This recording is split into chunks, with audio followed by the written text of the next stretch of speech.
హే పోరి కలిసి తిందామా పూరి. రే మీరు ఎంత కామెంట్ చేసినా ఈ ఒక్క నెలే ఉంటానురా నేను. ఏ మీ అవ్వ పెళ్లి చేసి పంపించేస్తుందా? అదేదో నాతో చేయమనే బాబు, పూలనాలో వేసుకొని ఇక్కడనే బతకచ్చు. ఈయన చేసుకుంటా కానీ నిన్ను మాత్రం చేసుకో. ఏంటా బట్టు అన్నా? విగ్గు పెట్టుకుంటాడు. మరి ఆ పొట్ట జిమ్ కి వెళ్తాడు. నేను రెడీ.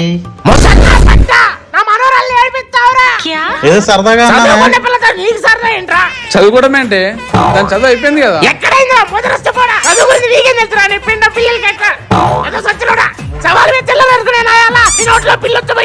నా మనవరాలు బాబు గారి కళలకు రెక్కలకి అప్లై చేసింది. ఫ్రీగా చదువుకోవడానికి మాస్టర్స్ చేయడానికి ఢిల్లీ వెళ్ళిపోతుంది. ఇంకోసారి నా మనవరాలు నేర్పించావు అనుకో కోసి కారం పెడతా. నేను వయసులో ఉన్నప్పుడు వాడు నాకే బీటేశాడు. వాడు పెళ్లి చేసుకుంటాడు. అరే మన స్కూల్లో మాస్టర్ చేయాలంటే ఢిల్లీ వెళ్ళాలా? అవునరా వెళ్ళాలి. అమ్మో నీకు అన్ని బాగా తెలుసు. బాబు గారు దీన్ని చదివించడానికి ఢిల్లీ పంపిస్తున్నారు అయితే.